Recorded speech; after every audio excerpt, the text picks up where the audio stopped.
Hello guys, you're here with BTS's Bros Talk Supercars. It is our inaugural video, our first ever outing in YouTube. It's AJ, it's Curtis, and we are kicking it all off at the one and only, the biggest car event in the country. It's Salon Privé.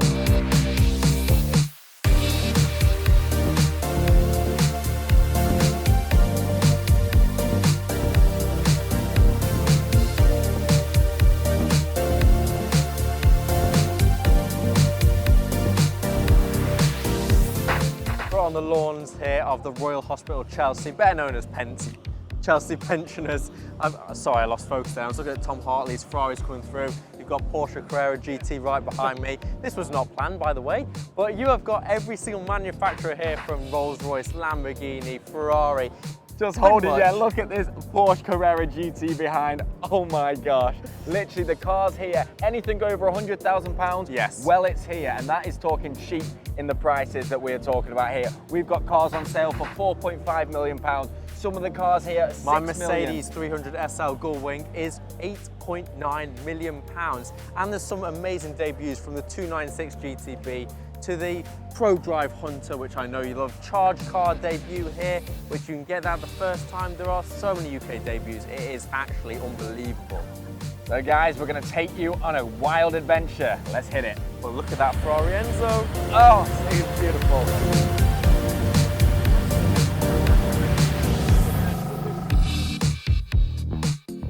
To start off the 3-second car club, or the under 3-second car club, we are here at the heart of Lamborghini. We're at HR own Lamborghini, but Curtis, I think I have to say it more to point. At the very centre of the stand, there is actually an M&S table. What's wrong with that? I just feel like... Well, no, actually, I think it's just so people can come and sit here, have a cup of tea and feel like they're in a Lamborghini garage. Why would you have an M&S table at the centre? I get it, because you can't afford the car, but actually premium seats are actually at the garage over there. Look at it. Look, they've set that up perfect if you can actually afford the car.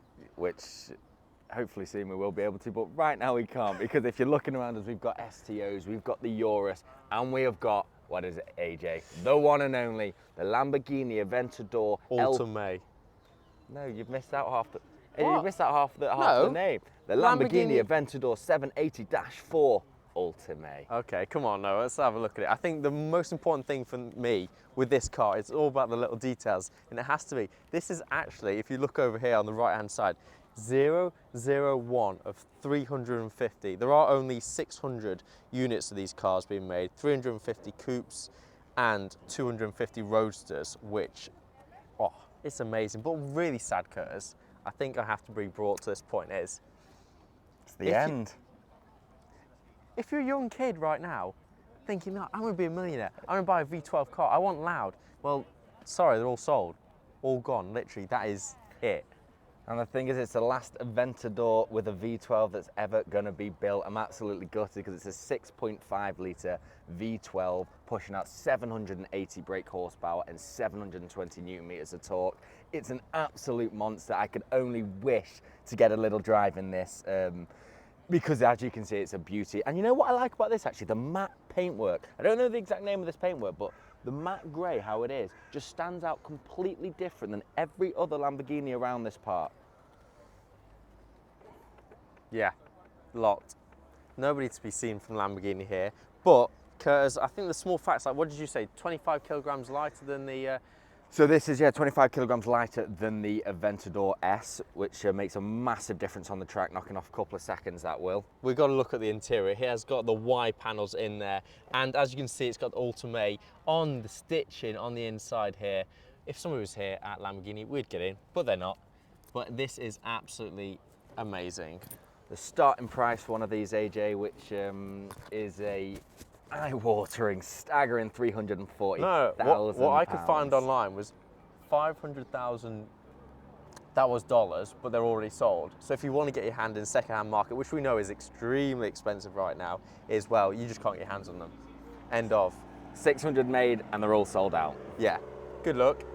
Let's see if we've got any better look at Ferrari. I think that's the better thing to say. And just whilst we're actually walking past to go to our next under 3-second car, we've got the Koenigsegg Agera S here. I have never seen one of these up close and personal. And look at that carbon fibre finish. No, it's the thing. From nose to butt, everything you see is blooming carbon fibre or titanium. Where do you just walk past and you get one of these? Like, it's the detail in the wing mirrors that gets me every time. The wing mirrors are the things for me. The Pagani, Koenigseggs, like their wing mirrors are just defined in perfection. See, now it's not that, it's just the pure design of the car, how it slicks back over here. It's like, you see a bodybuilder with super muscly forearms or something, you see every single definition in their arm, and this is what it is here. You've got every single edge, every single muscle sat perfectly, just winning the Arnold press competition, whatever it is. This is that car. So you think this is the bodybuilder with the veins pumping? This is the 0.1% body fat bodybuilder right here, right now. Well, wait till we get to Tushak. Chunky arse. Literally. It's a sight to look at whilst we walk away. We are here at HRO in Ferrari with the 296 GTB with its 2.9 litre engine and 6-cylinder, so that's where you get the name from, which actually does make sense, which Curtis actually pointed out this morning, didn't you, Curtis? It's the actual Ferrari with the name that actually makes sense. It does, because most Ferraris, the engine size doesn't add up to the name at all. From this 318,000 starting price car, which is absolutely phenomenal, you are getting 819 brake horsepower.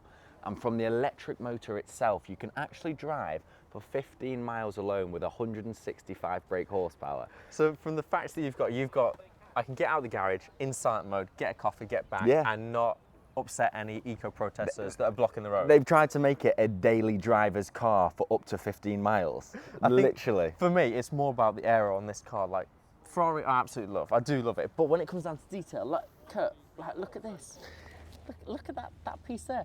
I don't even know what that's going to do. I mean, does that really do anything? I don't know if it's active, but it looks amazing. It's the pure detail. Again, headlights, active aero, coming through here. Like, that's like a, like, look at the arm through there.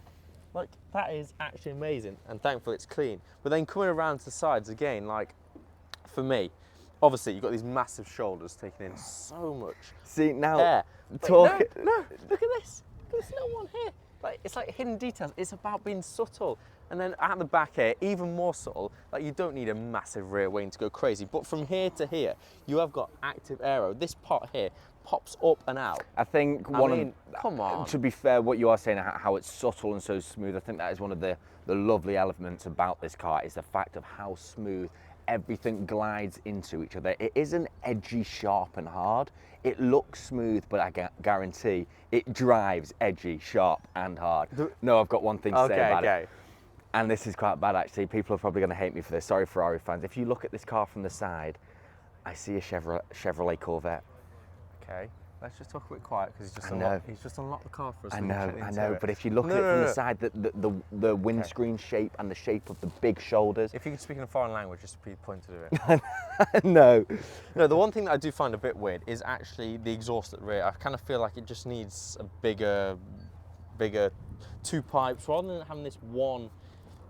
I don't even know what you'd call it. It looks like a hoof, like a stretched out hoof. I love a good double exhaust or a good single at the bottom exhaust. How this is coming out with the bottom, it has got the dual exhaust, but with the one exhaust hole, I don't vibe with it, AJ. I feel you. It just feels a bit. I feel like for all of the design, the beauty of everything they've done, this one part here is just like, we've got to the end of it, this lovely artwork, we'll just finish it off, that'll do. Yeah, but the other thing that'll do, we found a hole there, we'll put the exhaust.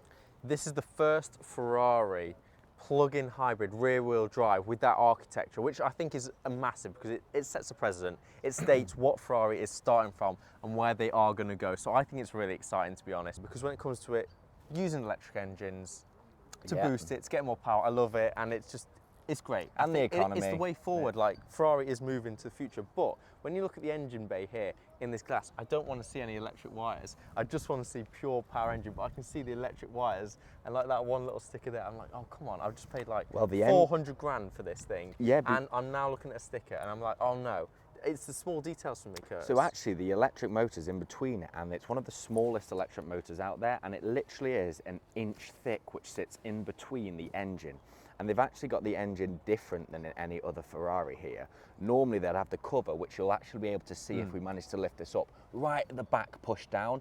That cover normally comes up, covers all of the wires, covers everything, and it gives it that traditional Ferrari on-set look of an engine. Come on, we've got the access. Let's get inside. We've got to do it. It's got to make it happen. Just look at, first of all, the smell. It is so nice. Now, talking about To this, get in. yeah, go on, jump in. So the colour scheme in this one, I wouldn't go for. The two-tone grey to black isn't my cup of tea, but I love the idea of how they've done this two-tone colour. Did you say for me to get in? Because if you were getting in this, you'd have just pulled a muscle. You're going to have to do a Pilates session to get into this, Curtis. But, oh my God, it is absolutely amazing. For me, it's the detail of like the carbon seats. Like a bucket seat made out of carbon is just like perfection. But also, no buttons. It is just literally dials everywhere. Touchscreen, which I don't know if I like. I always like a button. Because if you are moving quite quick, you don't have to look, you know where the button is. You can feel that you've pressed it, where if it's you've got a touchscreen, you don't know. I so agree. If you're moving quick with a touchscreen, you're kind of having to look down and find it. Whereas, no, a button's a button. Like, it's always been great. You don't need to reinvent a button. It makes sense. Stick with a button. It's clean, it's slick. Overall, I like the car. Where's the nice handle to get out the car? Now this is the problem about supercars. You'll end up scratching the paint every time you try and get off. We'll leave that mark. Hopefully that was there before.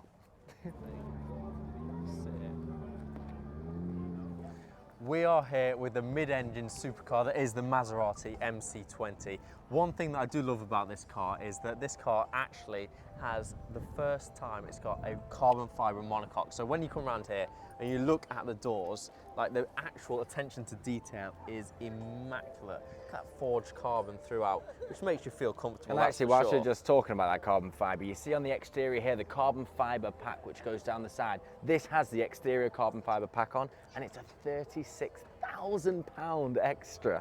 I know I shouldn't say this, but when you actually come to open the door like this and you see the wheel like that and you see the arch and you know that it's got that carbon fibre monocoque, you kind of just think 720S McLaren. Like I do understand what you mean. I feel like I shouldn't say that out loud, but it does feel the same, even to the detail of the seats with the loops and the connections. But the stitching on the seats is absolutely amazing. And you can actually get an interior carbon pack as well, which all it gives extra is just carbon fibre flappy paddles and a carbon fibre over where the dash is. And that is a £6,500 extra as well. Just before we go into the actual inside of the car, we've got to talk about the trident on the back, the plexiglass. I feel awful to say plexiglass on a car, but it's all about weight saving though. Like there is that's not even a lot of effort. But I love it. I love how they have stuck that It's gorgeous. 3-pin trident there, so you can just see it stands out. And right in there on the engine, you've got the carbon fibre engine cover. Now they've added on price to this car, so this car is now worth £206,000. The reason it's actually about it's about £10,000 more expensive than it originally was, is because they give you that carbon fibre cover for free now, which is a £6,000 extra. They've added the cost on for you already. Yeah. Okay, but one thing I do have to say about this MC20, like the rear end actually looks, I think personally, fantastic. You couldn't get any more carbon fibre on there. I agree, Obviously, 100%. How much is that exterior pack, Curtis? £36,000. £36,000, so you would expect there to be a lot of carbon on there. I so agree with how this is done though, how this is set out, how it's spread out here and it comes up just to the lip. I even like how they've done the little reversing camera, which actually isn't a reversing camera, this is for the wing mirror, because you can't see through the back of the car. So it's a reversing camera and for the wing mirror. Now the thing is, I'm not into electric wing mirrors. I'm with you on this one. Electric wing mirror is confusing. It's like it's warped. The vision is warped. It isn't a natural vision, but I'm glad they have it because you wouldn't be able to see out the back else. No, the shoulders on this MC20 are so pronounced but so strong. Like the clean lines are exceptional. But the one thing is, I'm going to get in the car now, and there is one detail that I can't get away from. It is. Well, you're going to say the screen. The screen is actually. Oh, come on, you got to have a look. It is actually from the Fiat 500. Like, no joke, this screen here, like every car now's got a screen. this screen is square. It doesn't even fit to the arches here. And this is a Fiat 500 screen. There's no other way to put it. Like, it's gorgeous in here. It feels nice. Like the Alcantara is amazing. The steering wheel is great. Like, the position in driving is great. But I can't get my head around something so... Why? Well, simplicity is what they were going for on this car, to save weight. Yeah, but if you're going for simplicity, you just have no screen. I know. If you go for pure simplicity, there would be no screen. You wouldn't bother. It's all touchscreen on the screen as well, so there's no real buttons yet again. Like, I do really like this car. I think this is a massive step forward for Maserati in general, and the lights, the LEDs are fantastic. And it's... Does it feel sturdy? Check them. Check them. It's solid. Check them flappy paddles. No, it is like, it is solid and it feels great. And I do have to say, that is one thing for me. It has to feel great, or else I just couldn't even consider it. It is solid and it feels great. And I do have to say, that is one thing for me. It has to feel great, or else I just couldn't even consider it. Like, even the tridents on the headrests here, the detail coming in towards the paneling, it is really good. Yeah, you can't see anything out the back. And that's how they have that, yeah. You can see nothing. But hey, it's worth it. It's a great car. It feels very soft, but as soon as I'm sat in here, I feel like, well, I've kind of just sat into a McLaren 720S. They've kind of taken everything, but it's not as quick and not got active aero. But I would like to hear that V6 grumble, because one of the does it things... have active aero? This doesn't have active aero, no. This is, as you see the car, it is the car. They've gone for simplicity, sleek design. They've gone for smooth, so it's over all of the edges. No edginess, no pointiness, no sharpness. They wanted it to just glide through the air, and that's one of the points they went for. And the great thing is with that carbon monocoque is actually, the tub is cut very low, so you can actually get in and out very simply, unlike Curtis in some other videos we've got today. I've got one thing to say. Come look at the front, come look at this. In person, it does not look as bad, but on the images, on pictures, if you've seen this car, I feel like it looks like a stretched out fish. And is this horrible to say, how they've just stretched out the grille in the front here and with the eyes? It's had just a bit of lip surgery, hasn't it? It's had just a bit of like extra. It's a pronounced lip. It's like that's going to swallow up a load of mini fish. It's in the ocean and it's out to prey. So you've called a Maserati a whale, and it's just coming in, it's getting all that plankton. Yeah, I'm going to go with that sort of, but I've heard that it's actually incredible to drive. It's light, it's agile, and it's nimble. So I think it's a step up for Maserati. Yeah. I think it's a step forward. I'm excited to see where they're going to go, but for me, I do like the look of this, but again, change the screen, guys. Change the screen. It's a screen for me as well, AJ. But I haven't drove it, so until I drive it, and until we do actually drive it, my decision right now is, it's not for me. Not 250k. This video is powered by Colliers. And the fact of the day is, a modern F1 car can drive upside down in a tunnel at 120 miles per hour. Bet you didn't know that. What an incredible day it has been. This is Salon Privé in a nutshell. We've seen cars that go over 200 miles an hour, cars which are about 40 million pounds. It is ridiculous. It's got everything here. Here on the gorgeous lawns in front of the Chelsea pensioners. Honestly, it has been amazing. And we just honestly hope you've enjoyed the video. We want you to subscribe, like, turn your notifications on, follow us on Instagram, wherever that little bell icon and turn it on. Thank you so much for watching, guys, and we hope you've enjoyed. Please leave a comment below of anything that you would like to see in the future videos. Yes, please do. And we'll see you next time. Bye.